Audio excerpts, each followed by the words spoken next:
Praise the Lord this morning. Yes, God, the first Wednesday of 2022. Mercy has prevailed program. Glory be to God.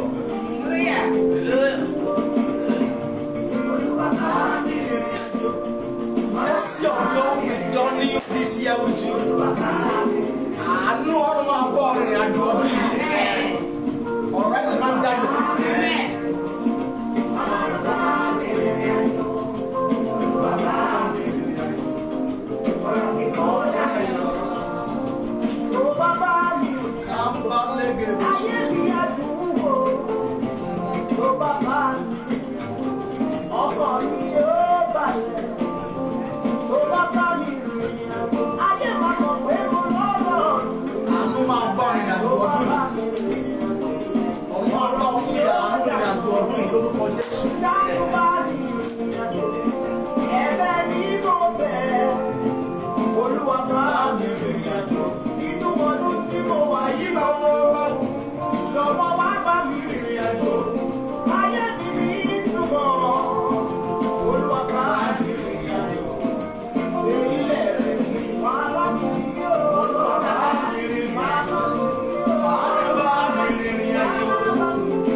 From all over the world where you are watching me from this morning, the mercy of God will done it this year with you. You will not walk alone.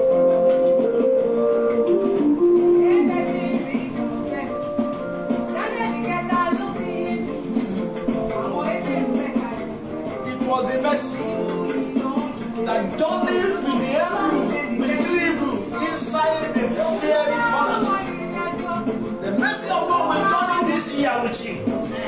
You will not walk alone.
In the name of Jesus, the Lord will journey this year with you with His mercy. In the name of Jesus, Amen. The mercy of God will journey this year with you. In the name of Jesus. But àánú ló nílò lọ́dún yìí. Àánú ló nílò lọ́dún yìí láti bọ́ orin àjò ọdún yìí pé ó jẹ́ ọdún tí ẹnikẹ́ni kò tí ì rìn rí. A ṣe bẹ̀rẹ̀ ọdún yìí ni. Kò sì sí ẹni tí ó mọ ohun tí ó lè ṣẹlẹ̀ nínú rẹ̀. Mo gbàdúrà fún ọ ní orúkọ ti Jésù Kristi lọ́dún yìí àánú máa bọ́ orin àjò rẹ. In the name of Jesus. Mo ní àánú máa bọ́ orin àjò rẹ. In the name of Jesus. We thank God this year that this year is our year of turnaround testimony. In this ministry, Graceland Apostolic Fire Ministry worldwide is our year of turnaround testimony. And I pray for somebody watching all over the world that you are going to experience a turnaround testimony this year in the name of Jesus. Amen. Everything will turn around for your good this year, and your testimony will make noise this year in the name of Jesus. Amen. Ẹ̀rí àgbàmì tí gbogbo ènìyàn gbọ́ lẹ́nu rẹ̀ tí wọ́n bá ọ yẹn orúkọ ọdún yìí ọ̀run ayọ̀ dá ẹ̀ fún ọ. lọ́dún yìí o máa ní ẹ̀rí. lọ́dún yìí o máa ní ẹ̀rí. lọ́dún yìí o máa ní ẹ̀rí ńlá in the name of Jesus. ẹ̀rí tí yóò ti ẹnu rẹ jáde tí ó pa ẹ̀gàn ènìyàn mọ́, tí ó pa ẹnu ẹ̀gàn àwọn ọ̀tá rẹ mọ́, lọ́dún yìí ọ̀run máa yọ̀ǹda ẹ̀ fún ọ. àwọn wa náà dúà ló wá ní ká béèrè fún àánú fún ìrìnàjò ọdún yìí pé òun yóò fún wa ní ẹ̀rí nítorí àánú òun ní orúkọ ti Jésù Kristi. lọ́dún yìí o máa rí àánú gbà ní orúkọ Jésù, mo ló máa rí àánú gbà. mo fẹ́ ká gbàdúrà ní àárọ̀ yìí, mo fẹ́ kí gbogbo èèyàn gbàdúrà. I will be interpreting it in English because of all those who are watching us outside Nigeria, so that they can be blessed as well as those who are here also. And I want to share that video with your friends. Begin to press your share button. Try to click like, try to comment.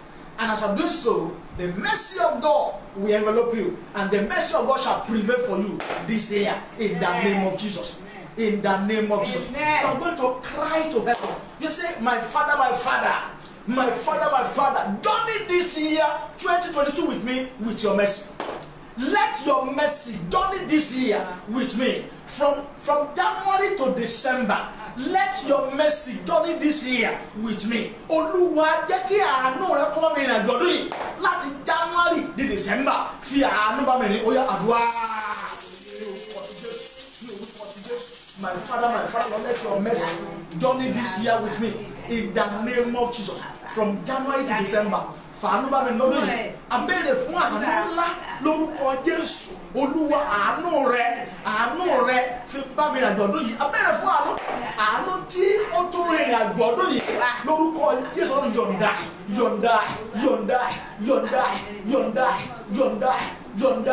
yọ̀ǹda. Mahaili kempori basaida. Lika pailia jana sike no moskaha. Ruitalia kejoni sike dia basuadia. Àánú tó tó rìn ìrìnàjò ọdún yìí tí a ò fi ní farapa. Àánú tó tó rìn ìrìnàjò ọdún yìí tí a ò fi ní mọ̀fọ́ nínú rẹ̀. Àánú tó tó rìn ìrìnàjò ọdún yìí tí a ò fi ní pòfo. Àánú tó tó rìn ìrìnàjò ọdún yìí tá a fi ọpẹ́ ọdún yìí bí àwa náà orúkọ Jésù. Olúwa yọ̀ǹda ẹ̀ fún wa. Láàárọ̀ yìí yọ̀ǹda ẹ̀. Má gbàgbọ́ ayọ̀ níbikíbi tó wà. Bẹ̀rẹ̀ sí ní gbàdúrà yẹn máa kékeré bí wọ́n lè wà máa pariwo kí o bá àwọn ọ̀fẹ́ wà máa sọ̀rọ̀ wà máa bọ́ ọ̀kẹ́ sọ̀rọ̀ olúwa fàánú bá mi rè. Lord, let your mercy journey this year with me. Let your mercy, Lord, journey this year with me in the name of Jesus. In Jesus' name we pray. Amen. In Jesus' name we pray. Amen. You may not get it by merit, but this year you will get it by mercy. Amen. Oh my God. You may not get it this year. You may not acquire what you wanted to acquire this year by merit, but you will get it by mercy. Amen. The mercy of God will make sure that you make it this year and you have a testimony to share this year in the name of Jesus. In the name of Jesus. In the name of Jesus. You are going to pray, oh Lord my Father, let your mercy prevail for me this year. Let your mercy prevail for me. Prevail every battle. Prevail every attack. Prevail over every battle for me this year. Let your mercy give me divine victory this year. Olúwa pẹ̀lú àtẹ́kí àánú rẹ̀ kó borí fún ọdún yìí. Gbogbo ọdún ló ní ìdojúkọ tiẹ̀. Ọdún tó kọjá, ìwọ náà mú àwọn ìdojúkọ tó dojúkọ. Ṣùgbọ́n àánú ló fún ọ ní ìṣẹ́gun. Ó sì mú kó o borí. Bẹ́ẹ̀ ni ọdún yìí, àwọn kan tiẹ̀ ń pariwo pé ọdún yìí máa le gan-an. Pé gbogbo nǹkan máa wọ́n. Pé yóò jẹ ọdún èèyàn. Ṣùgbọ́n ní wọ́n tí wọ́n wọ̀ yìí, àánú máa kó ọ yọ káwọn máa ṣàyẹ̀. Nínú làásìgbò, nínú wàhálà àti ìdààmú tó wà nínú ọdún yìí, lórúkọ Jésù àánú máa borí fún ọ. You can hear what's happening all over the world. How coronavirus is surging in many countries, in the European countries. But for you and your family, the mercy of God shall prevail for you. Amen. You can see how people are losing their job. You can see many things that is happening all over the world. It's not Nigeria alone. So I want to pray. Every year has its own challenges. Every year has its own problem. Every year has his own difficulties. Every year has his own attack and calamity and disaster. But for you that I'm looking at, the mercy of God shall make you to prevail over everything that the devil wants to present before you this year in the name of Jesus. Amen. Gbogbo ọdún ló ní ìdojúkọ tiẹ̀, kò sọ́dún tí ò ní ìjàkadì tiẹ̀, kò sí ọdún tí ọdún tó kọjá ó gbé àwọn akọni mi. Ọdún náà àwọn èèyàn tó máa kó ṣùgbọ́n lórúkọ Jésù àánú máa borí fún ẹ. Amen. Jẹ́ kí àánú rẹ omi borí ẹ̀ lọ sí ya. From every battle this year, let your mercy make me to prevail. Open your mouth and pray. Ní orúkọ ti Jésù, ní orúkọ ti Jésù ọlọ́run gbàdúrà. Ní ọdún yìí mo béèrè fún àánú tí mú ní borí gbogbo ogun àti ìṣòro. Olúwa yọ̀ǹda. Lekinda lehemo tua lekanfadima saida. Yarua mo sia kendi neherua mo kuapolia dadia. Àánú tí ó mi borí gbogbo ìpèníjà. Àánú tó mi borí gbogbo ogun lọ́dún yìí.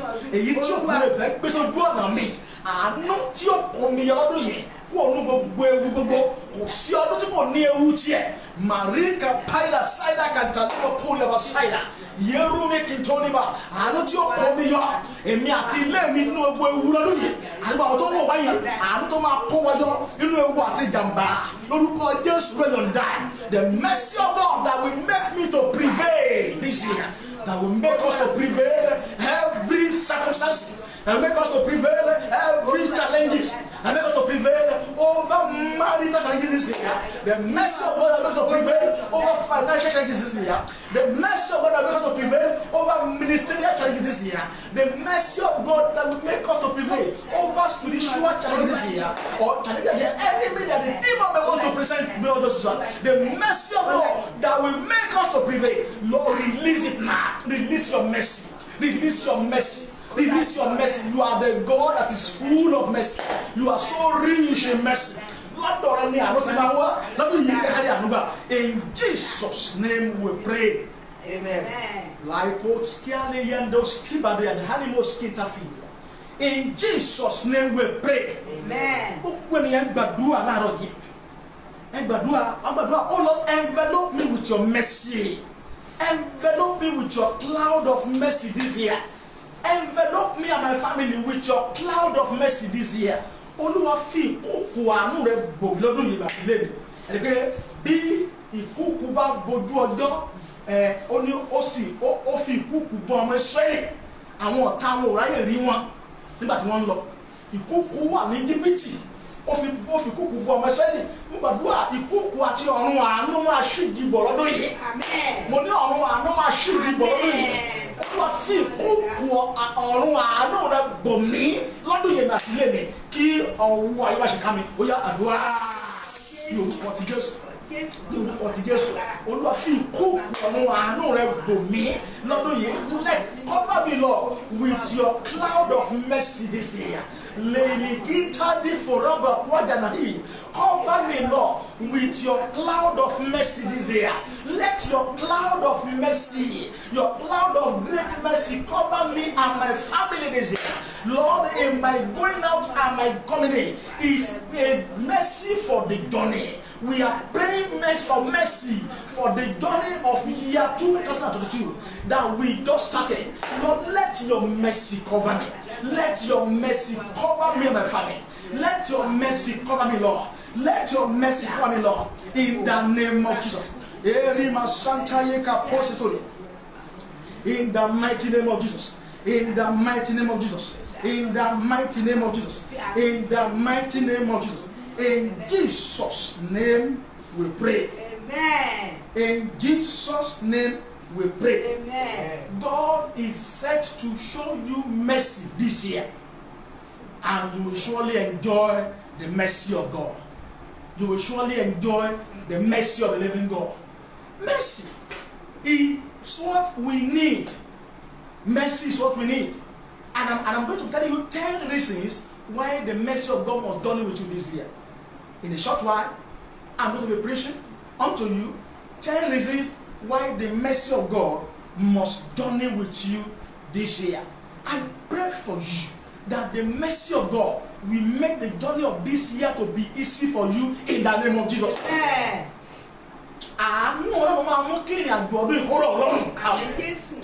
ju ti àwọn ọdún tó ti ń lò lọ, ju ti àwọn ọdún tó ti lò sẹ́yìn lọ.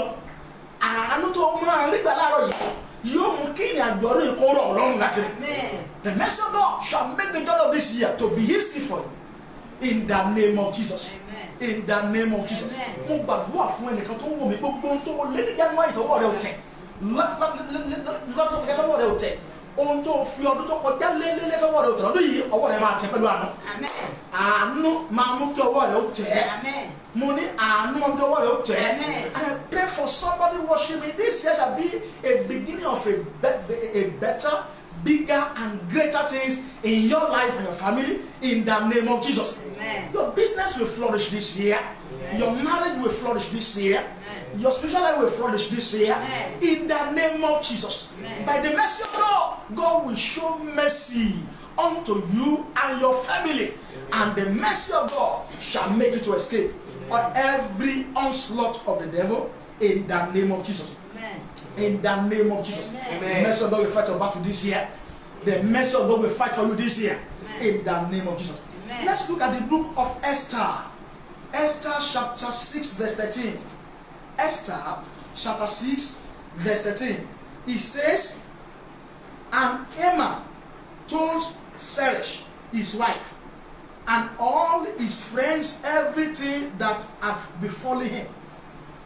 Then said his wife, his wise men, and Zeresh his wife unto him, if Mordecai be of the seed of the Jews, before whom thou hast begun to fall, thou shalt not prevail against him, but shall surely fall before him. Shout hallelujah. Hallelujah. Only Haman sì sọ gbogbo ohun tí ó bá fún Zeresh obìnrin rẹ̀ àti gbogbo àwọn ọ̀rẹ́ rẹ̀.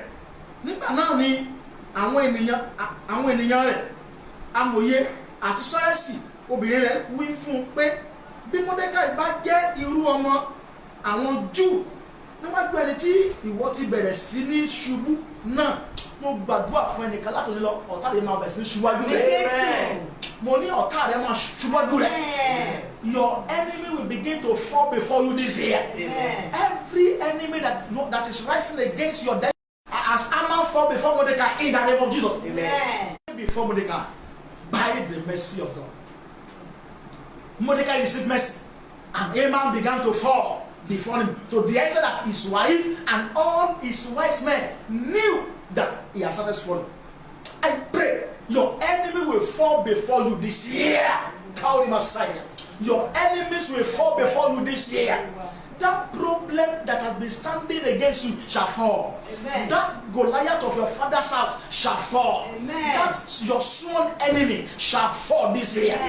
Gbogbo olórí ogun ayé rẹ lórúkọ Jésù yóò bẹ̀rẹ̀ sí ní ṣubú lọ́dún yìí. Gbogbo ajagunta ìdílé bàbá rẹ, ajagunta ìdílé ìyá rẹ, ajagunta ìdílé àná, ajagunta ìdílé rẹ. Dandan shout hallelujah. Hallelujah. Shout hallelujah. Àwọn ìbátan Haman sọ fún pé ó ti ń ṣubú lọ́gbàdì Mordecai pé ìyàwó ní ìwọ kì yóò lè borí ọkùnrin yìí o, ṣùgbọ́n dandan ó ṣíwájú ẹ̀. Mo gbàdúrà fún ẹnìkan tó rí àmì lásìlọ́dún yìí, ọ̀tá ò ní borí ẹ̀. Ogun ò ní bóyá lórúkọ Jésù. Mà yí kẹ́tẹ́lẹ́ àgàmọ́ sí àfàtàlẹ́. Ọ̀tá rẹ̀ máa ṣíwájú ẹ̀. Ọ̀tá tó dìde ogun sí ọ, ọ̀tá tó fọ́sọ́pọ̀ ogun sí ọ, ọ̀tá tó dẹ̀ pàpẹ́ ogun mọ́ lórúkọ Jésù lọ́dún yìí ọmọ aṣíwájú ẹ̀. O sì máa rí àánú gbà. Mo ló máa rí àánú gbà. In the name of Jesus. Wọ́n gbàdúrà wọ́n jẹ́ kí àwọn ọ̀tá mi ó ṣubú níwájú lọ́dún yìí. Ó sọ fún Jóṣúà pé ó ní kí ó sí ọkùnrin kan tàbí obìnrin kan tí yóò lè dúró níwájú rẹ̀ jẹ́ pé wọ́n á máa ṣíwájú rẹ̀. Ó sọ bẹ́ẹ̀ náà nípa ti Mordecai. Haman sì ṣubú fún Mordecai. Ó sọ fún Jóṣúà ó ní kí ó sí ọkùnrin kan tàbí obìnrin kan tí yóò lè dúró níwájú rẹ̀. Ìwọ náà ti mọ wọ̀ yìí láàárọ̀ yìí ọmọ Ọlọ́run. Kò sí ọkùnrin kan alágbára o. Kò sí ọkùnrin before you this year because they will. Jẹ́ kí ọ̀tá bẹ̀rẹ̀ ní ṣubú níwájú rẹ̀ lórí ẹ̀sọ́ ìdàdúrà ní orúkọ ti Jésù, ní orúkọ ti Jésù. Gbogbo ọ̀tá alárùká, gbogbo ọ̀tá tí ń gbógun tì mí, ọ̀tá tí fogun jà mí, tí fogun jẹ ìpè mi, fogun jẹ iṣẹ́ mi, From that, you know what, man? None of you are best. Shubu. Be a man, Shubu. No, you Mordecai. Get your tie in your Shubu. Water. And what they back. No, you're me. Water. Didn't look okay. Let it not say, well, what it time. No, you're me. Lara, you or I don't Shubu. Don't Shubu. Don't Shubu. Don't Shubu. Don't Shubu. Don't Shubu. Don't Shubu. Don't Shubu. All of them Shubu. Every household enemy. Let them begin to fall. This year before me. Don't let the power of the enemy stand. No power of the enemy shall be able to stand before me this year. Lord, let them begin to fall. Let them begin to fall. Let them begin to fall. Masketeye okuarabashita yadoa. Elikento masondro kopaliga na inteya kandalia. Elotua saprokiatwa. Edenikentomisa afiden helpi. Embrozelia kaginego. Oroswalekiafi. Ebonima atadiana katuma. Rosia da kampoli baska. Get your tabes nation. All the enemies of my destiny. All the enemies of my life. Begin to fall. Begin to fall. For that. For that. For that. For that. For that. For that. For that. No power of the enemy shall be able to stand before me this year. In the name of Jesus. In the name of Jesus. Amen. In Jesus' name we pray. Amen. In Jesus' name we pray. Amen. We bless God for those prayers. We are still going to pray before we put the prayer to an end. I don't want to speak to us in the word of God. Just a short word of God. I want to speak to us this morning so that we can go back to prayer and pray very well. We are praying for mercy for the journey. Mercy for the journey of year 2022. Verse 14. Psalm 90, verse 14. He says, "Oh, satisfy us early with thy mercy, that we may rejoice and be glad all our days. Oh, satisfy us early with thy mercy, that we may be glad and rejoice all our days." Only fi àánú rẹ̀ tẹ́ wa ní ọrùn. Hallelujah. Hallelujah. I'm happy because this is a message that the Lord downloaded to me this morning, which he says, God, you are at the early of this year. What is today's day? In the àwa ní kùtùkùtù òwúrọ̀ ọdún yìí. Ọdún iṣẹ́ ìbẹ̀rẹ̀ ni. Ó ṣe ìbẹ̀rẹ̀ ni. Ó wà ní kùtùkùtù òwúrọ̀ ọdún yìí. Ṣùgbọ́n gbọ́ àfẹ́dẹ́ tó wò mí, Ọlọ́run máa fi àánú rẹ̀ tẹ́ Ọlọ́run ọdún yìí. The Lord will satisfy you with His mercy. You are the early of God. God will use His mercy to satisfy you this year. You shall be satisfied with God's mercy this year. You shall be satisfied with God's mercy this year. The great mercy of God shall satisfy you this year in the name of Jesus. And the great mercy of God will satisfy you and make everything easy for you this year. Will make sure that you don't struggle this year. Because the mercy of God will satisfy you. Oh, satisfy us early with your mercy.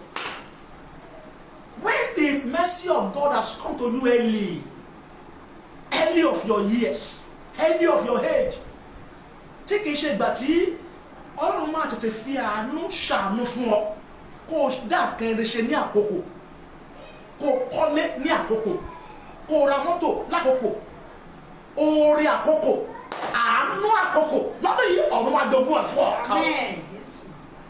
That you are going to make it on time. You are going to make it early this year. You are going to be blessed early this year. You are going to amount. You are going to gather wealth early this year. Early in this year, things shall begin to work for you. Early this year, your business will begin to boom. Early this year, your way shall be open. Early this year, that visa shall be granted unto you. Early this year, that working permit shall be given to you. Early this year, you will take in. Early this year, all your enemies shall be silenced. Early this year, you will buy that land. Early this year, you will get that job. Early this year, the contract that you have been looking for many shall be given to you. So satisfy us early with your mercy. Satisfy us early with your mercy. It's not late. It's not toward the end of the year. It's going to be the early of the year that things will begin to be working for you. You begin to make it. You begin to rejoice. And the Bible says, he said what will happen. He said, if you satisfy only anything, we shall begin to rejoice. We shall begin to have testimony. Amen. Things will begin to turn around for our better, for our good. Because you have satisfied us early with your mercy. Amen. Mercy for the journey of this year 2022. The Lord will give you that mercy. Amen. And the Lord will satisfy you early this year with His mercy. Amen. In the name of Jesus. Amen.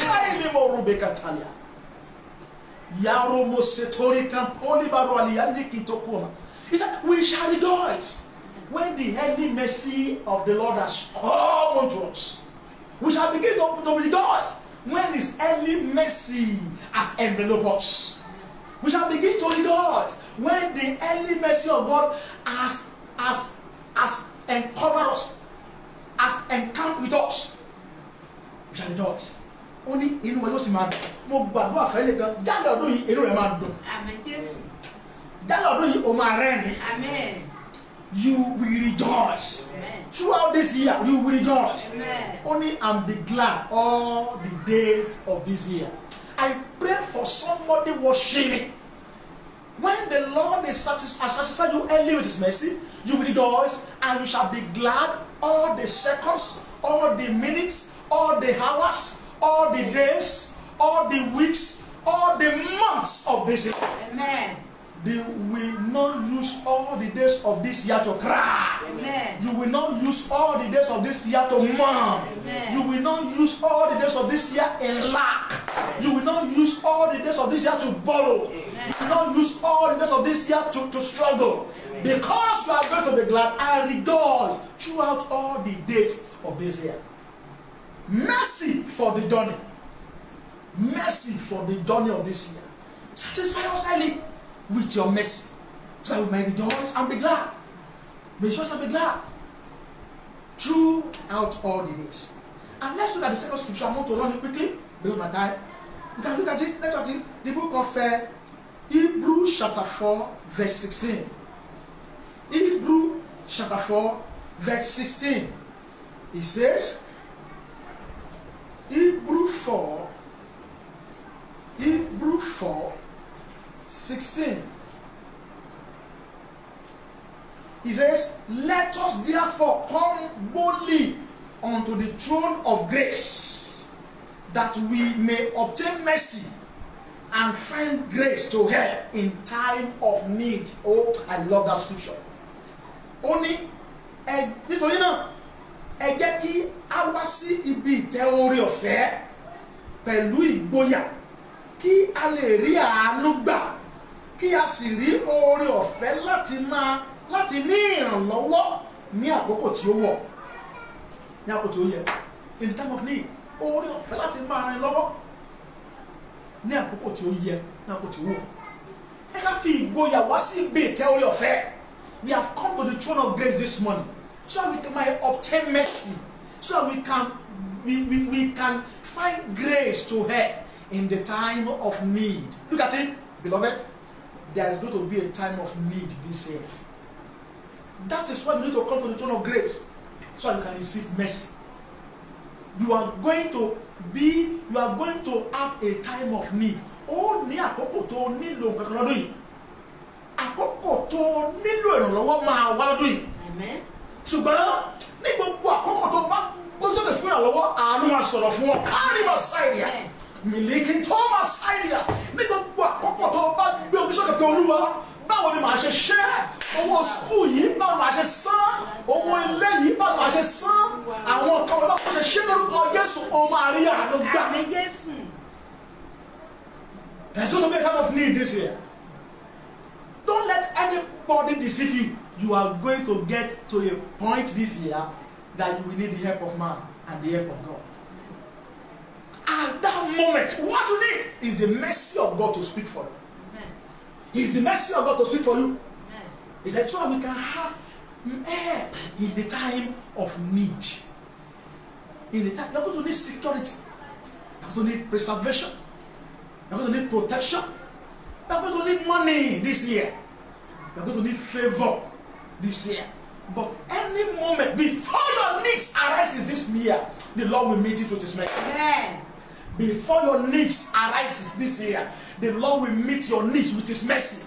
kí àìní rẹ ó tó fara lọ́dún yìí àánú máa sọ̀rọ̀ fún ọ kí àwọn tó fẹ́ kó tó fara kí ayé tó ṣẹlẹ̀ yà lọ́dún yìí àánú máa sọ̀rọ̀ fún ọ kí ojú tó tì ọ́ lọ́dún yìí àánú máa sọ̀rọ̀ fún ọ kí àwọn ọ̀tá rẹ tó fi ọ ṣẹlẹ̀ yà pé níbo ló fẹ́ gbadé lórúkọ lọ́dún yìí àánú máa dìde fún ọ.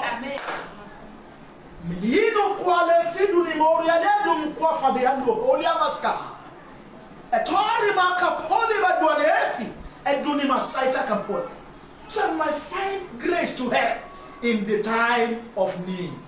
There's going to be a time of need this year. What you need to access the grace for mercy is mercy. Is mercy. So mercy is an extension, an expression of love.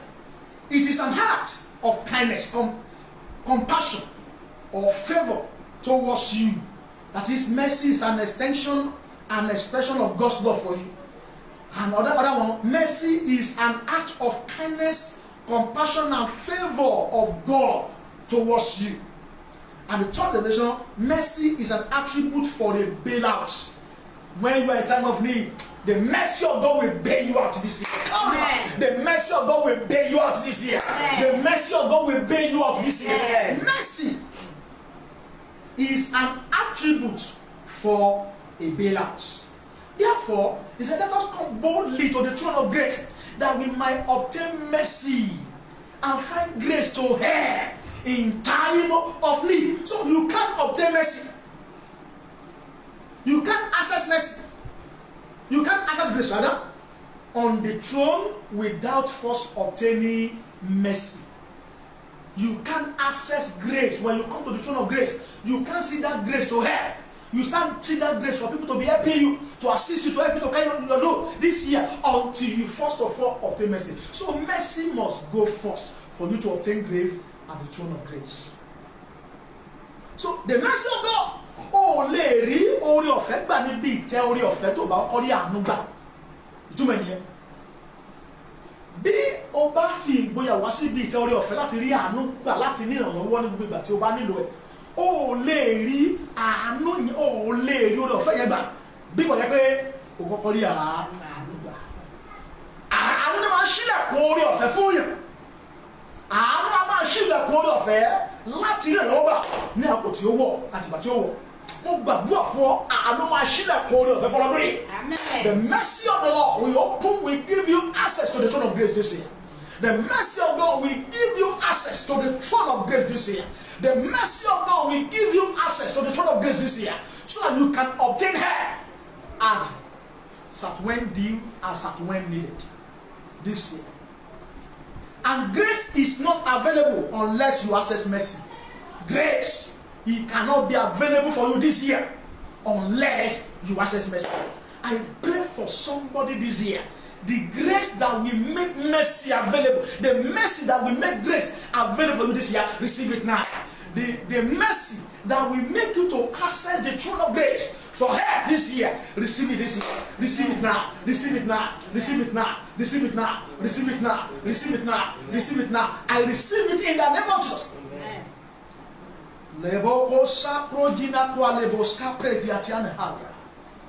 Mercy for the journey of this year. So why? Well, I told you 10 reasons why you need God's mercy for the journey of this year. That is where I'm going. I'm going to end up soon. 10 reasons why you need mercy for the journey of this year. Number one, you need mercy only to know someone. Oh, lady, oh, to bari anuba, oh, lady, boy, tell you fair. For so kí wá ní ìdí mẹ́wàá tó ṣe gbòógì tó fi nílò àánú láti bọ́ ọ̀rìn àjò ọdún yìí. Àwọn tó lọ́dún ní kìí ṣe bodyguard o nílò iṣẹ́ abaláwo, o nílò àwúre, o nílò ọṣẹ kọ́ṣẹ́ kankan, ohun tó lò ní àánú. O nílò ẹnikẹ́ni bí àánú bá ti sọ̀rọ̀ fún ẹni tó mọ̀ yá náà lọ́wọ́. Bí àánú bá sọ̀rọ̀ fún ọ ẹni tó rí orí yóò ràn lọ́wọ́. When mercy has spoken for you, the people you don't know before shall begin to help you. So you don't need anybody, you don't need police, you don't need army, you don't need any sham, you don't need any to join any occultism. But what you need this year to done with you is God's mercy. God's mercy, His love, His favor, and that shall be your portion. So the one reason why you need God's mercy this year, for you not to become a executive beggar this year.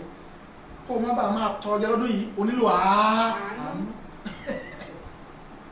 Wọ́n pọ̀ community, wọ́n de tie, wọ́n de code. Ẹ̀sà mo lọ sọ fún ẹni ṣẹ́ ní 5 naira bẹ́ẹ̀. Wọ́n kàwé wọn, but wọ́n àánú sínú certificate wọn láti fi ṣẹ́. Wọ́n wá yọ̀ ṣùgbọ́n àánú sọ̀rọ̀ fún wọn kán lè ràn wọ́n lọ́wọ́. Wọ́n wà ní bus stop, executive beggar. Kó má bàa di ẹni tí ó máa ṣàgbé lọ́dún yìí. Kí òpin bàá lè dé bá ìgbé ayé àgbé tó ń gbé onílò àánú. And what you mean? Some people are educated but begging to survive.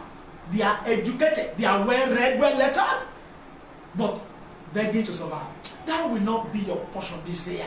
Amen. That will not be your portion this year. Amen. Educated and begging to survive. Executive beggar.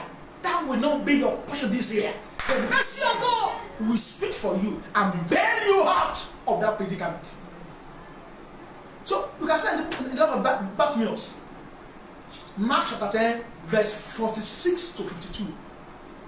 Mark chapter 10, verse 46 to 52. Bartimaeus was a blind man. He was placed by the roadside, by the highway, where everybody will see him, where great people are passing and be begging. Bible says he was begging. Ó sì ṣagbe. Ó wà ní ẹ̀bá ọ̀nà. Ó ṣagbe. Mo gbàdúrà fún ẹnìkan tó rí àmì ńlá kan ṣe lórúkọ Jésù Kristi. Àánú máa fòpin sí ìgbé ayé àgbé rẹ̀. Yìí máa kẹ́ pọ́lì lọ sáyà. Ìgbé ayé àgbé tó ń gbé. Ìgbé ayé àgbé tó fún gbogbo ọdún tó kọjá gbé. Lónìí àánú máa fòpin sí. Àánú máa fòpin sí. Àánú máa fòpin sí. Àánú máa fòpin sí ní orúkọ Jésù. So, number one, for you not to become a executive beggar, you need the mercy of God to journey this year. It was the mercy of God that bailed Bartimaeus out from thy way. Àánú gbé kúrò ní ẹ̀bá ọ̀nà. Nítorí ṣe Jésù lọ́wọ́ Dáfídì ṣàánú fún mi. Ó dẹ̀sẹ̀ dúró. Ó ní kí ló fẹ́ kí èmi bá lè ríran. A sì la ojú ẹ̀. Bàtà yìí náà kò dúró lẹ́gbẹ̀ẹ́ sí mọ́. Kò ṣàdúró mọ́. Pé ó kúrò mbẹ́. Ó fi ìgbé ayé gbé lẹ̀. Látòun lọ ìgbé ayé gbé ó máa kúrò nù. Nínú àwọn tí ó ṣàgbé jẹun bí lórúkọ Jésù orúkọ rẹ̀ ò sí bẹ́ẹ̀ mọ́. Apá orúkọ rẹ̀ nínú àwọn tí ń ṣàgbé jẹun nínú àwọn tí ń ṣàgbé kan tó rí náà kan tó rí lò kan tó ṣe wọ̀ lórúkọ Jésù apá orúkọ rẹ̀ mẹ́. Number 2 things, reason why you need God's mercy this year, for something good to come out of your Nazareth or your life this year. Kí wọ́n rẹ̀ bá lè tí ó sọ́dọ̀ tìrẹ̀ jáde lọ́dún yìí. Ó ní Fílípì ní ìjẹ́ orin ká lè tí ó sẹ́sì jáde wá. Fílípù ní wá wò ó. So that you can have the testimony of come and see. Ẹ̀rí tí ń fi ara rẹ̀, ẹ̀rí tí ń tú àṣírí ara rẹ̀, ẹ̀rí tí ń polongo ara rẹ̀.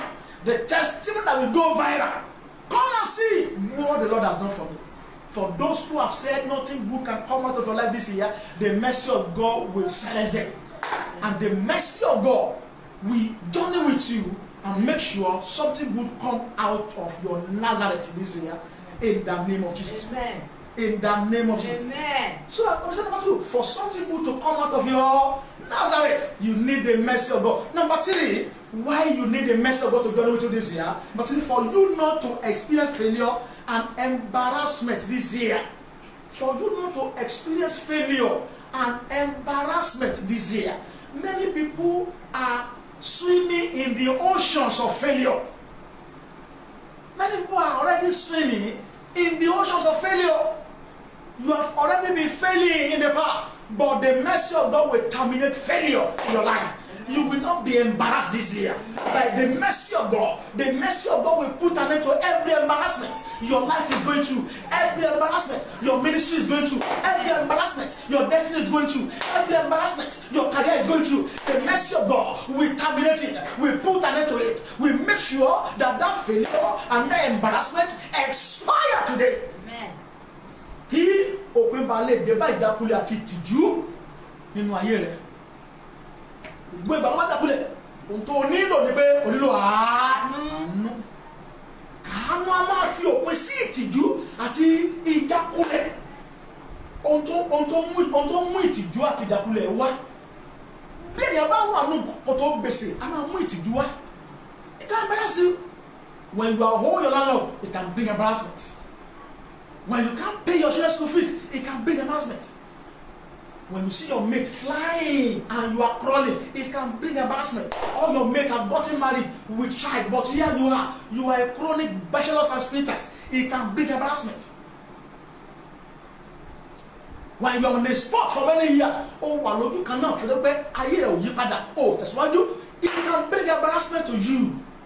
But for embarrassment and failure to be terminated this year, you need the mercy of God to journey with you. And I pray for somebody who agree with me, who can be typing name where you are, who can be sharing that video. The mercy of God will terminate failure and embarrassment in your life this year, in the name of Jesus. Number 4, this is why you need the mercy of God to journey with you this year, is that for you to enjoy accelerated progress this year. For you to enjoy accelerated progress this year. And I pray for somebody watching me all over the world, for that woman, for that man who can type amen now. Your life will make a serious progress this year. Amen. Your life will make a serious progress this year. Amen. Your life will make a serious progress this year. Amen. Your career will make a serious progress this year. Amen. Your ministry will make a serious progress this year. Amen. In the name of Jesus, your destiny will make a serious progress this year. Amen. You need the mercy of God to journey with you so that your life can enjoy accelerated progress. So you can have, your progress can be accelerated. Your progress can be accelerated and you will make progress this year. Amen. Number 5, because of my time, why do you need the mercy of God to journey with you this year? Number 5, for you to meet up with your age mates that have gone ahead of you. For you to meet up with your age mates that have gone ahead of you. Many of your mates has gone. Ọ̀pọ̀lọpọ̀ àwọn tó jọ bí nígbà kan náà wọ́n ti kọjá. Mo rìn àjò mi yá kánkán nínú ọdún yìí o bàbá. Mo rìn àjò mi yá kánkán nínú ọdún yìí o bàbá. Mo ti pẹ́ lórí ìrákòrò, Jésù gbé mi dìde. Mo rìn àjò mi yá kánkán nínú ọdún yìí o bàbá. Mo rìn àjò mi yá kánkán nínú ọdún yìí o bàbá. Mo rìn àjò mi yá kánkán nínú ọdún yìí o bàbá. Mo ti pẹ́ lórí ìrákòrò, Jésù gbé mi dìde. Mo rìn àjò mi yá kánkán nínú ọdún yìí o bàbá. Ọ̀run máa mú kí ìrìn àjò rẹ̀ ó yára. Amen. Àánú tí ó gbé ọ kúrò ní orí ìrákòrò. Kárí Màsádà. Àánú tí ó mú ọ kúrò ní orí ìrákòrò lónìí ó yá ọ̀rí ọ̀dà ẹ̀fọ́. Lọ gbà àánú yẹn báyìí. Lọ gbà àánú yẹn báyìí. Lọ gbà àánú yẹn báyìí. Lọ gbà àánú yẹn báyìí. Lọ gbà àánú yẹn báyìí. Lọ gbà àánú yẹn báyìí. Àánú tí ó gbé ọ dìde kúrò ní orí ìrákòrò. Àánú tí ó mú ayé rẹ kúrò ní ojú kan tó wà. Àánú tí ó mú kí o bá àwọn ẹlẹgbẹ́ rẹ kó tó fún wọn lẹ̀. Lọ́dún yìí lórúkọ Jésù ọ̀yá ọ̀run jogún ẹ̀ fún ọ. Mercy to meet all your mates that have left you behind and leave them behind. Receive the mercy now. I call it overtaking grace, overtaking mercy. For you to receive overtaking grace this year, you need a mercy. And I've told you, grace, you can't access the throne of grace until you receive a mercy. To enjoy overtaking grace this year, you need mercy. Number 6, this is why you need the mercy of God to journey with you this year. For you not to take a foolish step because of frustration this year. For you not to take a foolish steps because of frustration this year, you need the mercy of God. Kó o má bàa gbé ìgbésẹ̀ òpònú, ìgbésẹ̀ tí yóò pa ọ́ lára, ìgbésẹ̀ tí kò nílò àtúnṣe mọ́ torí àwọn ìlàkọjá rẹ̀ ò nílò àánú. Ọ̀pọ̀lọpọ̀ ti gbé ìgbésẹ̀ tí kò yẹ kó gbé torí pé kò rí àánú gbà. Ìgbésẹ̀ àìníbòmú ọ̀pọ̀lọpọ̀ ti jọ́ ẹni ẹgbẹ́ ọwọ́ torí àwọn tó là kọjá. Ọ̀pọ̀lọpọ̀ ti jọ́ ẹni ẹgbẹ́ gbóni, ó ti jọ́ ẹni ẹgbẹ́ gbóni. Ó ti jọ́ ẹni ó ti wọ ẹgbẹ́ rọ̀ṣùkúṣìà. Awọ́pa èyí sì kí ẹ̀mí rẹ̀ kúrú àbí ó mú àìsàn wá sínú ayé rẹ̀ àbí ó bà gbogbo iṣẹ́ ọwọ́ rẹ̀ jẹ́. torí pé kò ní àánú gbà ṣùgbọ́n àánú tí kò ní jẹ́ kó gbé ìgbésẹ̀ òpònú tí kò ní nílò àtúnṣe mọ́ ìgbésẹ̀ tí kò sí àtúnṣe mọ́ lọ́dún yìí orúkọ Jésù àánú máa tì ọ́ lẹ́yìn àánú ò ní jẹ́ kó gbé the mercy of God that will make you not to take a foolish step because of frustration. God will give it to you this month. So I said number 6. I said number 1. I'm going to 10. I said 10 reasons why you need God's mercy to join with you this year. I said number 1. You need God's mercy to join with you this year for you not to become a executive beggar. I said many people are educated but still begging to survive. Number 2. For something good to come out of an answer this year, out of your life, you need God's mercy. Number 3. For you not to experience failure and embarrassment this year, you need God's mercy. Number 4, I said for you to enjoy accelerated progress this year, you need God's mercy. I said number 5, for you to meet up with your age mates that have gone ahead of you, you need God's mercy. So as to enjoy overtaking grace this year, you need God's mercy. Number 6, I said for you not to take a foolish step because of frustration this year, you need God's mercy. Number 7, for your helpers of destiny to appear this year, you need God's mercy. Kí aláàánú àyànmọ́ rẹ bá lè fanadó yìí onílò àmín. Mo gbàdúrà fẹ́nìkan tó wò mí aláàánú tá a ti yàn fún ọ láti ràn lọ́wọ́ ní ọdún yìí nípa àánú Ọlọ́run yà kó fara. Helpers of your destiny that has been assigned to help you this year. To help you this year, by God's mercy, they will appear. By God's mercy, helpers of your destiny will appear. By God's mercy, helpers of your destiny will appear. By God's mercy, helpers of your destiny will appear. By God's mercy, helpers of your destiny will appear. Amen. Nípa àánú Ọlọ́run, àwọn olùrànlọ́wọ́ àyànmọ́ tèmi náà yóò fara. In the name of Jesus. Amen. Number 8, for you not to struggle but soar higher this year. You need God's mercy. Maybe you have been struggling in the past. This year is the end of your struggling. O ti làkàkà látẹ̀yìnwá. Lọ́dún yìí o ní làkàkà mọ́. Wàá fi ọ̀run gbé ayé rẹ̀. Àánú tó máa mú kó fi ọ̀run lọ ọdún yìí. Tí wàá fi ọ̀run gbé ní ayé lórúkọ Jésù lórí àmì ìgbà. Lórí àmì ìgbà. Lórí ìgbà. Lórí ìgbà. Àánú tó máa fi ọ̀run gbé ní ayé tó fi ní làkàkà mọ́. The mercy not to struggle anymore. The mercy that will terminate your struggling. Every ministerial struggling is over. You will make it with ease this year. Amen.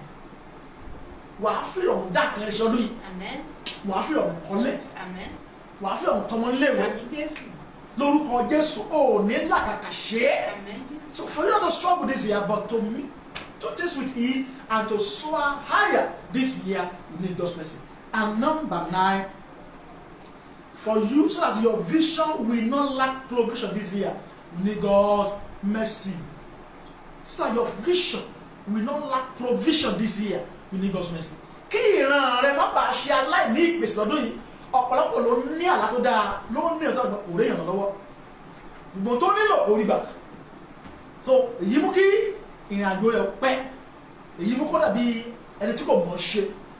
Àwọn ẹ̀mí akọni ní ọgbọ́n jóná nígbà tí kò bá sí ìrànlọ́wọ́ ó mú kí ayé rẹ̀ kó wà ní ojú kan fún ẹgbẹ́ ìwọ̀n lábẹ́ yìí àánú tí ìran àti àlàyé rẹ̀ tó fọ́ sí ìmúṣẹ tí kò fi ní ṣe aláìní ìpèsè owó gbogbo tó nílò láti mú ìránṣẹ́ láti mú ìmúṣẹ lọ́dún yìí wà rí àmì ẹgbà. Amen. Yes. The mercy for your vision not to lack provision this year. The Lord will release that mercy for you. In the name of Jesus. Amen. And number 10, for you to experience turnaround testimony this year, you need God's mercy. Kó bá lè ní ẹ̀rí ìgbé ayé ìyípadà. Gẹ́gẹ́ bí Olúwa ti sọ fún mi pé ẹ̀rí ìgbé ayé ìyípadà lórí ìpínlẹ̀ ayé ìlànà yóò fara. Amen. There's going to be a turnaround testimony. The testimony of complete turnaround. That is, your life will just turn around financially, ministerially, maritally, academically, career-wise, financially, in every realms, in all ramifications of your life, you will experience a total testimony this year by God's mercy in the name of Jesus. Amen. In the book of Luke 21:13, he said, and it shall turn for you for a testimony. Anyway, Luke, orí kọkànlélógún, ẹsẹ̀ ìkẹtàlá, ó ní yóò sì padà já sí ẹ̀rí fún yín. yóò sì padà já sí ẹ̀rí fún ọ. Gbogbo àwọn ìlàkọjá rẹ, gbogbo òṣì rẹ, gbogbo àìní rẹ, ìtìjú rẹ, ẹ̀gàn rẹ àtẹ̀yìnwá yóò pàdé ẹ̀rí fún ọ lọ́dún yìí. Ó ní ẹ̀rí, ó ní ẹ̀rí, ó ní ẹ̀rí, ó ní ẹ̀rí. Ẹ̀rí tí gbogbo ènìyàn ó fi bá ọ lọ́dún yìí lórúkọ Jésù ó máa ní. Ẹ̀rí ìyípadà, ẹ̀rí ìgbéga, ẹ̀rí ìrànlọ́wọ́ ó máa ti ẹnu ẹ̀jẹ̀ lọ́dún yìí lórúkọ Jésù. Mo wí bẹ́ẹ̀ fi gẹ́gẹ́ bí ìwòlí nínú ìmọ̀lẹ̀ láì fọkàn mọ́ ìpè yìí, ẹ̀rí ìyanu abàmì, ẹ̀rí ìyanu abàmì tí yí ayé ẹni padà tí wàá fi gbàgbé pé o jìyà rí lọ́dún yìí ó máa ti ẹnu ẹ̀ jáde. Lè àìkọ́mọ́dún ó ní fi kìtà mọ́sìkì tó ní mẹ́sìkà ìjàpàdùn ẹlẹ́kẹ̀tẹ̀ yẹn mú sọ́ọ̀fì ẹ̀bọ̀ ọ̀rọ̀ amákàtìyà. Ẹ̀rí pé mi ò jìyà mọ́, ẹ̀rí pé àìsàn yẹn tán, ẹ̀rí pé gbogbo ìwé kúta kọ́lọ́ lọ́wọ́ agbákò lọ́wọ́ ẹ̀, ẹ̀rí pé ogun yẹn ṣẹ́, ẹ̀rí pé ológun ayé rẹ̀ fayé rẹ̀ fún ọ lórúkọ Jésù lọ́dún yìí yóò tẹnu ẹ̀ jáde. Ẹ̀rí pé a ò pè ọ́ ní ẹni ẹ̀gàn mọ́ nílé bàbá rẹ̀, a ò pè ọ́ ní ẹni ẹ̀gàn mọ́ nílé ìyá rẹ̀, a ò pè ọ́ ní ẹni ẹ̀gàn mọ́ ní ilé àná nílé ọkọ, a ò pè ọ́ ní ẹni ẹ̀gàn mọ́ láàárín ọ̀rẹ́ àti olólùbà. Ẹ̀rí yẹn máa ti ẹnu ẹ̀ jáde lórúkọ Jésù. For you to experience a turnaround testimony this year, you need the mercy of God to journey this year with you. And we can say that Joseph was shown mercy that made him in life. Joseph rí àánú gbà, àánú yìí ló sì mú kí ayé rẹ̀ kó mú ẹ̀ jáde. His life was turned around by mercy. Ayé rẹ̀ yí padà pẹ̀lú àánú. Nígbà tí ẹ̀rí tẹnu ẹ̀ jáde torí àánú gbà. Torí àánú gbà níwé Genesis 39:21 yẹn, Genesis 39:21 yẹn, ó gbàgbé pé àwọn ẹ̀gbọ́n òun ṣọ̀tẹ̀ sóhun rí, ó gbàgbé pé a ju òun sínú kòtò gbígbẹ rí, ó gbàgbé pé òun ṣe ẹrú rí ilé Pọ́tífà, ó gbàgbé pé àwọn ẹ̀gbọ́n òun tiẹ̀ tà òun sí oko ẹrú, ó gbàgbé pé òun ṣe ẹ̀wọ̀n rí nígbà tí ẹ̀rí jáde. Ẹ̀rí táwọn mú kó gbàgbé ìyá rẹ̀ lọ́dún yìí ó yá ọ̀run yọ̀ǹda ẹ̀ fún ọ. Àmín Jésù. Ó ní but the Lord was with Joseph. Genesis 39:21. But the Lord was with Joseph and showed him mercy and gave him favour in the sight of the keeper of the prison. Ó ní ṣùgbọ́n Olúwa wà pẹ̀lú Joseph, ó sì ṣàánú fún un, ó sì fún un ní ojú rere ní ojú onítúbú. So àánú ni Joseph rí gbà, àánú ló yí ayé ẹ̀ padà, àánú á mú ẹ̀rí ìgbé ayé yìí padà jáde lẹ́nu ẹ̀. Mo gbàdúrà fún ẹnìkan tó ń wò mí, ọmọkùnrin tó wò mí yìí, èyí máa jẹ́ ẹ̀rí tẹ̀lé ọdún yìí pé nítorí o ti rí àánú gbà, ayé ẹ̀sẹ̀ kìíní ó sì yí padà ní orúkọ ti Jésù. Bí àwọn kan yóò bá ṣẹlẹ̀ kíákíá kí ni àwọn tó ń láti ṣe? What do you need to do for all these 10 things to manifest in your life? Number 1, become born again. O láti di àtúbí. O láti di àtúbí. John 3:3. Láti di àtúbí. Number 2, live a life of holiness. Láti máa gbé ìgbé ayé ìwà mímọ́. 1 Peter 1:15. 1 Peter 1:15. Láti máa gbé ìgbé ìwà mímọ́. Number 3, be diligent in your work this year. O gbọ́dọ̀ ṣe ọ̀lẹ lẹ́nu iṣẹ́ lọ́dún yìí. O gbọ́dọ̀ jára mọ́ṣẹ́ lọ́dún yìí. O gbọ́dọ̀ gbé ìgbésẹ̀ àti iṣẹ́. Hebrews 6:12 and Proverbs 18:9. Ìkẹrin o láti kọ́ learn to give thanks always. 1 Thessalonians 5:18. O láti kọ́ bí a ṣe ń dúpẹ́ ní ìgbà gbogbo. Learn to give thanks always. This year ọpẹ́ ni kò jẹ́ púpọ̀ dùn náà rẹ bí o ti ń dúpẹ́ ọ̀run sì máa yà ọ́ lẹ́nu lórúkọ Jésù. Ìkarùn-ún, become an instrument of mercy to somebody. Jẹ́ ohun èlò àánú fún ẹnìkan. Jẹ́ ohun èlò àánú fún ẹnìkan. Ó ní fún aláàánú ni yóò rí àánú gbà. Fún aláàánú ni yóò rí àánú gbà nínú Mátíù yẹn lórúkọ ti Jésù Kristi. Mátíù 5, ó máa rí àánú gbà. Àánú máa gbọ́ ìrìnàjò ọdún yìí lórúkọ ti Jésù Kristi. So I said number 1, be born again. Number 2, live a life of holiness. Number 3, be diligent in your work this year. Number 4, learn to give thanks always. Number 5, become an instrument of mercy to somebody. Wọ́n náà fi àánú hàn fún ẹnìkan, dáríjì ẹnìkan, jọ̀wọ́ ẹ̀jẹ̀ kó lọ nípa bẹ́ẹ̀ wọ́n náà ó rí àánú gbà. Wọ́n gbàdúrà fọlọ́dún yìí, àánú tó bọ̀ ìrìnàjò ọdún yìí ọ̀run kó yọ̀ǹda ẹ̀ fún ọ. Wọ́n gbàdúrà ní orí ibi tó wà yẹn, maybe you are your office, you are your car, maybe you are your business. Olúwa tètè fi àánú rẹ tẹ́ mi lọ́rùn ní kùtùkùtù ọdún yìí. Ní kùtùkùtù ọdún yìí tètè fi àánú tẹ́ mi lọ́rùn. Lord, satisfy me early with your mercy this year. Lord, satisfy me early with your mercy this year. Open your mouth and pray. Ní orúkọ ti Jésù. Olúwa tètè fi àánú rẹ tẹ́ mi lọ́rùn ọdún yìí. Àánú rẹ Jésù. Jẹ́ wọ́n tẹ́ mi lọ́rùn ọdún yìí tètè fi tẹ́ mi lọ́rùn. Ní kùtùkùtù òwúrọ̀ ọdún yìí tètè fi àánú tẹ́ mi lọ́rùn. Tètè fi àánú rẹ tẹ́ ọkàn mi lọ́rùn ọdún yìí. In the name of Jesus.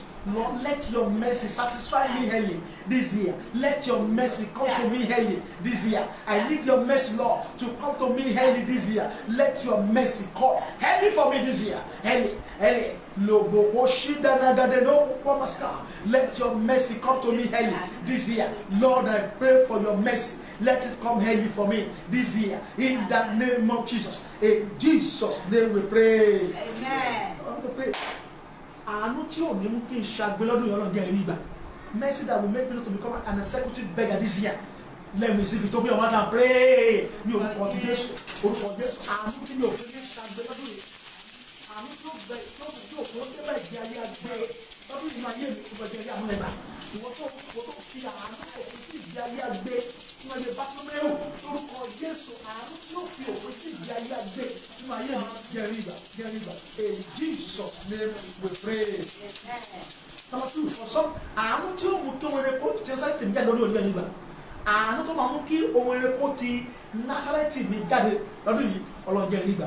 The mercy that will make good things to come out of my life this year. The mercy that will bring good things, that will bring testimony, great testimony out of my life this year. Let me receive now. Oh yeah, àdúrà yóò pọ̀ sí Jésù. Àánú tí yóò mú kí ohun rere kó ti inú ayé mi jáde. Kí ohun rere kó ti inú ìpè mi jáde. Kí ẹ̀rí kó ti inú ayé mi jáde lórí yìí. Jẹ́ ìrí àánú ìgbà. Olúwa ṣàánú yìí fún mi. Olúwa ṣàánú yìí fún mi. Èdè ní ojú àánú. Wọ́n jẹ́ ìrí àánú ìgbà. Èdè ní ojú àánú. Jẹ́ ìrí àánú ìgbà. Àánú tí ó mú kí ohun rere kó ti Násárẹ́tì mi jáde lórí yìí. In the name of Jesus. The mercy of God that will make good things to come out of my Nazareth this year, out of my life this year, out of my business, out of my ministry, out of my career, out of my marriage this year. Let me see that mercy. In Jesus' name we pray. Amen. Àánú tí ó yọ mí kúrò nínú òkun ìjákulẹ̀ àti ìtìjú. The mercy of God will bring me out of the oceans of failure and embarrassment. Lord, let me receive it this year. Àánú tí ó yọ mí kúrò nínú òkun, kúrò nínú ibú ìjákulẹ̀ àti ìtìjú. Lọ́dún ìjẹ́ ìrìn ìgbà ó yá àdúrà ní orúkọ ti Jésù. The mercy of God that will bring me out of the oceans of failure and embarrassment this year. Lord, show me that mercy. The mercy of God that will bring me out of the oceans of failure and embarrassment this year. Lord, I pray for that mercy. I pray for the mercy. Show the mercy unto me early. Show me the mercy early. Let the mercy journey with me this year. In the name of Jesus. In Jesus' name we pray. Amen. The mercy that will make me to enjoy accelerated progress this year. That will make me to make a serious progress this year. Don't let me receive it. Àánú tí ó mú kí n gbé ìgbésẹ̀ ìyára lọ́dún yìí. Àánú tó máa fi ara sí ẹsẹ̀ mi. Ká sì mú kí ayé mi ó tẹ̀síwájú lọ́dún yìí. Ọlọ́run jẹ́ ìrí ìgbà. Àánú tí ó sún mi síwájú. Àánú tí ń sún mi síwájú. Àánú tó mú kí n gbé ìgbésẹ̀ tẹ̀síwájú lórí yìí. Ọlọ́run jẹ́ ìrí ìgbà. Ó yá àdúrà ní orúkọ ti Jésù. Ní orúkọ ti Jésù. Àánú tó máa mú kí mi náà sún síwájú. Àánú tí ó mú kí ìpè mi lọ sí ìpele tó kàn. Àánú tí ó gbé mi lọ sí ìpele tó kàn. Àánú tí ó mú kí n gbé ìgbésẹ̀ tẹ̀síwájú lórí yìí. Ọlọ́run jẹ́ ìrí ìgbà. The mercy of God that will make me to take an accelerated progress, to have an accelerated progress, to make a serious progress this year. Lord, I pray for that mercy. Show me the mercy, Lord. Show me the mercy. Show me the mercy, Lord. The mercy that will make me to make accelerated progress this year. Oh Lord, show it to me. In the name of Jesus. In Jesus' name we pray. Amen. The mercy to meet up with all your age mates that have gone ahead of you. Àánú tí ó mú kí n bá àwọn ẹlẹgbẹ́ mi tó ti fi mí lẹ̀ kí n tún yà wọ́n lẹ̀. Mercy to enjoy overtaking grace the mercy to enjoy overtaking grace. Àánú tí màá fi gbá àwọn tó ti fi mílẹ̀ lọ tí màá tún yà wọ́n lẹ̀ lọ́dún yìí Ọlọ́run jẹ́ rí àánú ìgbà ó yà àdúrà ní orúkọ ti Jésù Kristi Elédùmarè mo ké pè láàárọ̀ yìí àánú tí màá fi gbá àwọn ẹlẹgbẹ́ mi tó ti fi mílẹ̀ lọ tí màá tún yà wọ́n lẹ̀ àwọn tó ti lọ ṣáájú mi lórúkọ Jésù Kristi tí màá tún yà wọ́n lẹ̀ jẹ́ rí àánú ìgbà jẹ́ rí àánú ìgbà mo fẹ́ bá wọn bàbá mo fẹ́ jù wọn lọ mo fẹ́ bá wọn bàbá mo fẹ́ jù wọn lọ àwọn tó ti rìn jìnnà nínú ògo mo fẹ́ bá wọn bàbá mo máa fẹ́ jù wọn lọ mo fẹ́ bá wọn bàbá mo fẹ́ jù wọn lọ àwọn tó ti rìn jìnnà nínú ògo orí ma sanda ní oko yẹn nasa àwọn tó ti rìn jìnnà ṣáájú mi ní ògo àánú tí màá fi bá wọn tí màá fi ti dùn wọn lọ lọ yọ̀ǹda àánú yìí jẹ́rí àánú yìí gbà jẹ́rí àánú yìí gbà jẹ́rí àánú yìí gbà jẹ́rí àánú yìí gbà jẹ́rí àánú yìí gbà àwọn tó ti rìn jìnnà ṣáájú mi ní ògo àwọn tó ti lọ ṣáájú mi ní ṣeré àánú tí màá fi bá wọn tí màá tó fi yà wọ́n lẹ̀ lọ yọ̀ǹda àánú yìí yọ̀ǹda àánú yìí yọ̀ǹda àánú yìí yọ̀ǹda àánú yìí in Jesus' name we pray. For your efforts of destiny to appear this year, you need the best of God. Àánú tí ó mú kí àwọn aláàánú àyànmọ́ mi ó fà lóye. The mercy that will make all the helpers of my destiny to appear this year, Lord release the mercy. Àánú tí ó mú kí àwọn aláàánú àyànmọ́ mi ó fà lóye. Ó lọ yọ̀ǹda àánú ìfúnlẹ̀ àdúrà. Àánú tó so nípa ọmọ aláàánú àyànmọ́. Àánú tó gbé àwọn aláàánú àyànmọ́ sí bọ́ọ̀sì lọ́dún yìí. Àánú tó mú kí n pàdé wọn ní Nàìjíríà ní òkè òkun lọ́mọdé lágbà lóbìnrin lọ́kùnrin lọ́dún yìí. Olúwa bẹ̀rẹ̀ fún àánú yìí ẹlẹ́dàá gbogbo èdè. Àgbélayé o àánú tí ó mú kí èmi àti aláàánú àyànmọ́ pàdé. Àánú tí ó mú kí wọ́n dì mí mú ká fàgbé sókè. Àánú tí ó mú kí aláàánú àyànmọ́ gbé mi dìde. Àánú tí ó so nípa ọmọ olóore àti aláàánú lọ́dún yìí. Olúwa jẹ́ rí àánú yìí bá. Jẹ́ kí àánú yìí bẹ̀rẹ̀ sí ní sọ̀rọ̀ fún mi. Jẹ́ kí àánú yìí ó lò mí lọ́wọ́. Jẹ́ kí rí àánú yìí bá. Àánú yìí jẹ́ kó bá mi ìrìnàjò ọdún yìí. Jẹ́ bá mi ìrìnàjò. Fi bá mi ìrìnàjò ọdún yìí. In the name of Jesus. In Jesus' name we pray. Amen. Mercy for you not to struggle but soar higher this year. Àánú tí mi ò fi ní làkàkà ṣùgbọ́n tí màá fi ṣogun pẹ̀lú ìrọ̀rùn lọ́dún yìí rẹ̀gẹ́ nígbà wíwá àdúrà. My Father, the mercy that will make me not to struggle this year but do things with ease. The mercy of ease. The mercy that will make me not to struggle this year but be doing things with ease. Lord, I receive the mercy. I receive the mercy. The mercy not to struggle this year but do things with ease. I receive the mercy. I receive the mercy. Àánú tí mi ò fi ní làkàkà mọ́. Àánú tí màá fi máa ṣogun pẹ̀lú ọ̀rọ̀ lọ́dún yìí yọ̀ǹda yọ̀ǹda yọ̀ǹda yọ̀ǹda yọ̀ǹda yọ̀ǹda yọ̀ǹda yọ̀ǹda. Tí bá mi ìrìnàjò ọdún yìí ìrìnàjò ọdún yìí 2022 àánú tí mi ò fi ní làkàkà mọ́ tí màá fi máa ṣogun pẹ̀lú ọ̀rọ̀ fi bá mi ṣe fi bá mi rìn. In the name of Jesus. In Jesus' name we pray. Amen. In Jesus' name we pray. Amen. The mercy that will make my vision not to lack provision this year. Àánú tí ìran mi kò fi ní ṣe aláìní ìpèsè lọ́dún yìí. Àánú tí ìran tèmi náà fi máa wá sí ìmúṣẹ. Àánú tí ìran ògo mi fi máa di mímúṣẹ. Àánú tí máa mú ìran ògo ṣẹ. Lord, you're again river. The mercy that will make my vision, my glorious vision to meet provision this year, so that it can come to pass. Lord, I receive this mercy. The mercy that will make my vision not to lack provision anymore. Lord, I receive this mercy. Àánú tí ìran ògo mi kò fi ní jìyà ìpèsè mọ́. Àánú tí ìran ògo mi kò fi ní jìyà ìpèsè mọ́. Àánú tí ìran ògo mi fi máa di mímú ṣẹ. Lọ́dún yìí mo rí gbà, mo rí gbà, mo rí gbà, mo rí gbà, mo rí gbà, mo rí gbà, mo rí gbà. Káyìlì mo rò bò ṣíkà pọ́ndà lè gbogbo àdáfẹ́yà. The mercy that will make my vision of glory to come to pass. Lord, I receive this mercy. I receive the mercy. I receive the mercy. I receive the mercy. The mercy that will make my vision not to lack provision this year. Lord, I receive it. I receive it. I receive it. I receive it. I receive it. I receive it. I receive it. I receive it. I receive. I receive. I receive. Let the mercy done in this year with me. The mercy that will make my vision of glory not to lack provision anymore. Lord, I receive the mercy. In the name of Jesus. In Jesus' name we pray. Amen. Number 9 prayer point. Number 10. The mercy to experience turnaround testimony this year Lord, I receive it. Àánú tí ó mú kí n ní ẹ̀rí ìgbé ayé ìyípadà. Ká ní ayé ẹ ti yí padà. Òun ló fẹsẹ̀ rìn ìgbà kan. Ẹ wo kàtídà tó kọ́. Ẹ wo tó ṣe ayé ẹ ti àánú tí màá fi ní ẹ̀rí ìgbé ayé ìyípadà. Lọ́yìí, olùwàjẹ́ rí gbà. The mercy to experience turnaround testimony this year. Lord, I receive the mercy. Open your mouth and pray. My Father, the mercy of God to experience a turnaround testimony this year. I receive the mercy, Lord. The mercy that will make all what I've went through to turn to testimony. All what I've passed through to become testimony. Gbogbo tí ìpè mi ti là kọjá, àánú tí ó sọ di ẹ̀rí, àánú tí ó sọ di ẹ̀rí, àánú tí ó sọ di ẹ̀rí, olùwàjẹ́ rí àánú ìgbà, àánú tí ń sọ ogun di ẹ̀rí, àánú tí ń sọ yẹn di ayẹyẹ, àánú tí ń sọ ìṣòro di ẹ̀rí lórúkọ Jésù, àánú tá mú kẹ́mi náà jẹ́ lọ́dún yìí, àánú tá mú kí ẹ̀rí tuntun kó ti ẹnu mi jáde ní ọdún yìí. The mercy of God that will bring new testimony out of my mouth this year. Lord, I receive the mercy. In Jesus' name we pray. Amen. Jẹ́ ó di ẹ̀rí, jẹ́ ó di ẹ̀rí o. Ogun ayé mi tó fi mí ṣe yẹ̀yẹ́. Jẹ́ ó di ẹ̀rí o bàbá. Jẹ́ kó di ẹ̀rí. Jẹ́ kó di ẹ̀rí o.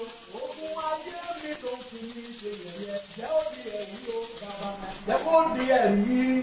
Jẹ́ kó wá di ẹ̀rí o. Ìṣòro ayé mi tó fi mí ṣe yẹ̀yẹ́. Jẹ́ kó di ẹ̀rí o bàbá. Amen. Amen. Your problem shall become testimony this year, and the mercy of God will bring out a turnaround testimony out of your life in the name of Jesus. Amen. Maybe you are led to give us, to sow a seed or to give your offering, a love offering. Our account number is there. The domicile account for the ministry is there. We need land this year for the ministry in this our new location. We need people who can help us and sow a seed as God is leading you. I'm going to be telling you, I'm not saying very soon, the amounts that we need. But sow a seed, we need laptop, we need camera. So we can go on digital broadcast. And we need your assistance. And as I'm doing so, this year we have a turnaround testimony in the name of Jesus. Amen. God bless you. See you. We are starting 21 days VG. Ìṣọ́òru a máa ń gba pẹ̀lú àwẹ̀ ọlọ́jọ́ ogún ó lé kan a máa ń gbà lọ́dún.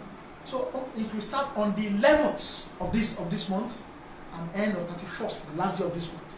So we are going to announce to you how we are going to be doing it. And God bless you in the name of Jesus. Amen. We expect our testimony in Jesus' name. Amen. What test? Lórí kìíní gan mọ́.